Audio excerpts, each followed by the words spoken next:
அனைவருக்கும் வணக்கம். விருச்சக ராசிக்காரர்களுக்கு மிகவும் வலுவாக சூரிய கிரகணத்தின் போது சூரியன் வலுவிழக்கும் நேரமாக பார்க்கப்படுகிறது. இந்த வேளையில் உறுதியாகவே விருச்சக ராசிக்காரர்கள் மிகவும் முக்கியமாக சில எளிய பரிகாரங்களை மேற்கொள்ளலாம். அப்படி எளிய பரிகாரங்களை மேற்கொள்வதால் வளமான வாழ்க்கையை அமைத்து கொள்ள முடியும். வீட்டில் உள்ள இந்த 4 பொருட்களை பயன்படுத்தி அப்படி எந்த பொருட்களை பயன்படுத்தினால் நன்மை நிறைவாக கிடைக்கும், என்ன செய்யக்கூடாது, என்ன செய்ய வேண்டும், கிரகணம் என்றால் என்ன என்பதை முழுமையாகவும் விரிவாகவும் பார்க்கலாம் வாங்க. பொதுவாகவே சூரிய கிரகணம், சந்திர கிரகணம் என்ற இரு நிகழ்வு ஆண்டிற்கு இருமுறை வருகிறது. இந்த இருமுறை வரக்கூடிய இந்த நிகழ்வு என்பது உறுதியாகவே கிரகண தோஷங்களை ஏற்படுத்துவதோடு மட்டுமல்லாது கிரகங்களின் இயக்கத்தை பாதிக்கக்கூடிய வகையில் ராகு கேதுவின் பழிவாங்கல் அமைப்பாக பார்க்கப்படுகிறது. இந்த கிரகணம் நடைபெறக்கூடிய வேளையில் உறுதியாகவே இறைவனின் ஆற்றலும் இலக்கும் தருணமாக பார்க்கப்படுகிறது. எனவே அந்த வேளையில் கூடுதல் கவனத்துடனும் விழிப்புணர்வுடனும் இருங்க. வேளையில் இறைவன் பலம் இழப்பதால் அந்த தருணத்தில் உறுதியாகவே ஆலயங்கள் பூட்டப்பட்டிருக்கும். அந்த வேளையில் இறை வழிபாட்டை வீட்டில் இருந்துதான் மேற்கொள்ள முடியும். அப்படிப்பட்ட இந்த சூழலில் மிக கவனத்துடனும் விழிப்புணர்வுடனும் இருந்தால் ஏற்படக்கூடிய பல சிரமங்களையும் சிக்கல்களையும் தவிர்த்து நன்மையை நிறைவாக உருவாக்கி கொள்ளக்கூடிய நல்ல வாய்ப்பும் சந்தர்ப்பமும் உறுதியாகவே உங்களை தேடி வரும். அப்படி இது மட்டுமல்லாது இந்த கிரகணம் நடைபெறக்கூடிய வேளையில் விழிப்புணர்வுடன் இருந்தால் பல சிரமங்களை தவிர்த்து நன்மை நிறைந்தவையாக மாற்றிக்கொள்ள முடியும். அதிலும் குறிப்பாக சூரிய கிரகணத்தின் போது சூரியன் வலுவிழக்கும் தருணமாகவும் சந்திர கிரகணத்தின் போது சந்திரன் வலுவிழக்கும் தருணமாக பார்க்கப்படுகிறது. இந்த வேளைகளில் கவனத்துடன் இருந்தால் இந்த நன்மையையும் முன்னேற்றத்தையும் பெற்றுக்கொள்ளக்கூடிய நல்ல வாய்ப்பும் சந்தர்ப்பமும் உறுதியாக உங்களை தேடி வரும். எனவே இந்த தருணத்தை தவறவிடாமல் பயன்படுத்திக் கொள்ளுங்கள். பொதுவாக சூரிய கிரகணம், சந்திர கிரகணம் என்றால் என்ன என்று பார்க்கும்போது சந்திரன் வலுவிழக்கும் தருணம் என்பது சந்திர கிரகணம் என்று அழைக்கப்படுகிறது. அதாவது சூரியன், பூமி, சந்திரன் ஆகிய மூன்றும் ஒரே நேர்கோட்டில் வரும்போது பூமியின் நிழல் சந்திரனின் மீது விழுகிறது.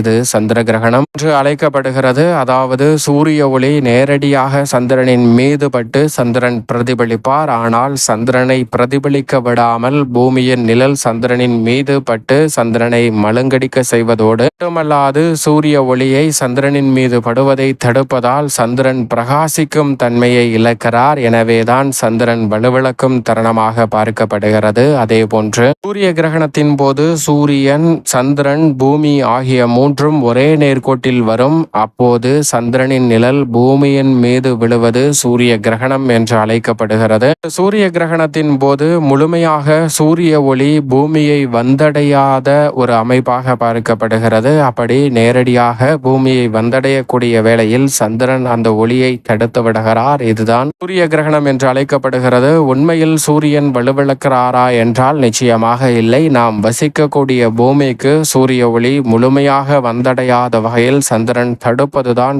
சூரிய கிரகணம் என்று அழைக்கப்படுகிறது. இந்த வருடம் 21ஆம் தேதி இரவு 11 மணிக்கு துவங்கக்கூடிய இந்த சூரிய கிரகணம் நள்ளிரவு 3:30 மணி வரை நீடிக்கிறது. சூரிய கிரகணத்தின் போது அதிக கவனத்துடனும் விழிப்புணர்வுடனும் இருப்பது பல சிரமங்களை தவிர்த்து நன்மையை உங்களுடைய வாழ்வில் அபரிவிதமாக அள்ளி கொடுக்கும். அது மட்டுமல்லாது விருச்சக ராசிக்காரர்களுக்கு இந்த கிரகணத்தின் போது கிரகநிலைகளின் அமைப்பு எப்படி இருக்கிறது என்று பார்க்கும்போது சூரியனும் சந்திரனும் லாபத்தில் மிகவும் வலுவாகவும் அபரிவிதமான நன்மையை அள்ளி கொடுக்கக்கூடிய அமைப்பிலும் வலம் வருகின்றன. சூரியனும் சந்திரனும் மிகவும் வலுவாக அபரிவிதமான நன்மையை அள்ளி கொடுக்கக்கூடிய அமைப்பில் வலம் வரக்கூடிய இந்த வேளையில் மிகவும் வலுவாக வித்யாகாரகன் என்று அழைக்கக்கூடிய புதனும் அங்கு மிகவும் வலுவாக உச்சம் பெற்ற அமைப்பிலும் ஆட்சி பலம் பெற்ற அமைப்பிலும் வலம் வர போகிறார். 4 இடத்தில் நன்மையை அள்ளி கொடுக்கக்கூடிய வகையில் அதீத நன்மையை கொடுக்கக்கூடிய லாபஸ்தானமாகிய 11ஆம் இடத்தில் 3 கிரகநிலைகள் சூரியன், சந்திரன் மற்றும் புதன் ஆகிய 3 கிரகநிலைகளும் வலம் வருவது விருச்சிக ராசிக்காரர்களுக்கு அபரிவிதமான நன்மையையும் வளர்ச்சியையும் அள்ளி கொடுக்கக்கூடிய ஒரு சிறந்த அமைப்பாக பார்க்கப்படுகிறது.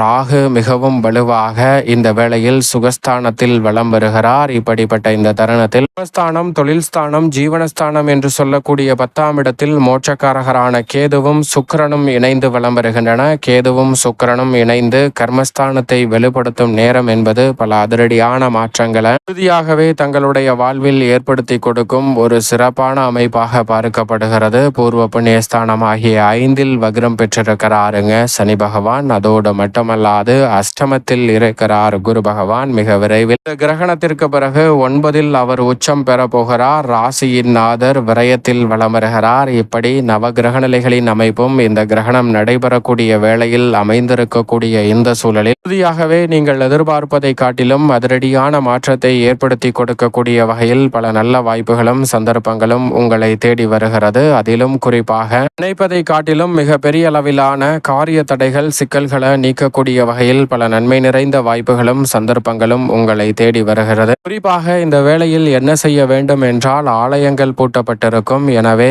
வீட்டில் இருப்பதுதான் சிறப்பு. வீட்டிலிருந்து இஷ்ட தெய்வத்தை நோக்கி மன்றாடுவதால் உங்களுடைய வாழ்வில் பல நன்மைகள் கிடைக்கும். நேர்மறையான சிந்தனையுடன் தியானத்தை மேற்கொள்ளுங்கள். இப்படி செய்வது அபரிவிதமான நன்மையை கொடுப்பதோடு மட்டுமல்லாது இந்த இரு பொருட்களையும் கிரகணம் முடியும் வரை உங்களுடன் வைத்திருப்பதும் நல்லது. தர்ப்பை என்று சொல்லக்கூடிய கோரை புல்லும், அதோடு மட்டுமல்லாது துளசி, இரண்டு பொருட்களும் கிரகண தோஷத்தை குறைக்கக்கூடிய பொருட்களாக பார்க்கப்படுகின்றன. அதை உடன் வைத்திருப்பதால் கிரகண தோஷத்தால் ஏற்படக்கூடிய பாதிப்புகள் உடனடியாக உங்களுடைய வாழ்வில் குறைவதோடு நிறைந்த நன்மையை பெற்றுத்தரும். அதோடு மட்டுமல்லாது என்னெல்லாம் செய்யக்கூடாது என்றால், நிச்சயமாக வெளியில் சுற்றக்கூடாது. வெளியில் தேவையற்ற பயணங்களை மேற்கொள்வதை தவிர்க்க வேண்டும். அத்தியாவசிய பயணம் என்றாலும் தர்ப்பையை உடன் எடுத்து செல்வது நல்லது. முடிந்தவரை பயணத்தை தவிர்ப்பது நல்லதாக அமையும். அதோடு மட்டுமல்லாது இந்த வேளையில் வெளியில் இல்லாமல் வீட்டில் இருப்பது சிறந்ததாக இருக்கக்கூடிய வேளையில் வெறும் கண்களால் சூரிய கிரகணத்தை பார்க்கக்கூடாது. சந்திர கிரகணத்தை வெறும் கண்களால் பார்க்கலாம். சூரிய கிரகணத்தை பார்த்தால் நிச்சயமாக கண்களுக்கு பிரச்சனை வரும். எனவே சூரிய கிரகணத்தை வெறும் கண்களால் பார்ப்பதை தவிர்ப்பது நல்லது. அதோடு மட்டுமல்லாது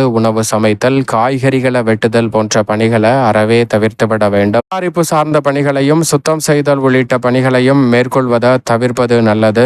உணவு சாப்பிடுதல், தண்ணீர் குடித்தல் போன்றவற்றையும் தவிர்த்தால் சிறந்த பலன்களை பெற முடியும். அதோடு மட்டுமல்லாது சுப காரியம் சார்ந்த பேச்சுவார்த்தைகள், சுப காரியங்களை திட்டமிடுதல், சுப காரியங்களை துவங்குதல் போன்றவற்றை நிச்சயமாக மேற்கொள்ளக்கூடாது. ஏனென்றால் எதிர்மறையாக அவை அமைவதற்கான சாத்தியக்கூறுகள் உண்டு. எனவே கிரகணம் நடைபெறக்கூடிய வேளையில் அவை அனைத்தையும் தவிர்ப்பது உங்களுடைய வாழ்வில் நிறைந்த நன்மையை நிச்சயமாக அள்ளி கொடுக்கும். எனவே கூடுதல் கவனத்துடன் இருங்க. அதோடு மட்டுமல்லாது கூர்மையான ஆயுதங்கள், உபகரணங்களை பயன்படுத்துதல் போன்றவற்றையும் தவிர்ப்பது நிறைந்த நன்மையையும் முன்னேற்றத்தையும் ஏற்படுத்தி கொடுக்கும். உங்களுடைய தனிப்பட்ட அழகு பராமரித்தல் பணிகளையும் மேற்கொள்ளக்கூடாது. முகம் கழுவுதல், பல் விளக்குதல், தலைமுடி வெட்டுதல், தலை சீவுதல், அதே போன்று நகம் வெட்டுதல் போன்ற பணிகளை நிச்சயமாக கிரகணம் நடைபெறக்கூடிய வேளையில் உறுதியாகவே தவிர்ப்பது நல்லதாக அமையும். காரணத்தை முன்னிட்டும் மற்றவர்களுடன் தேவையற்ற வாக்குவாதங்களை ஏற்பட வேண்டாம். அப்படி ஈடுபடுவதாலும் சில எதிர்பாராத சங்கடங்கள் வரலாம். எனவே இது போன்ற விஷயங்களில் கூடுதல் கவனத்துடன் இருங்க.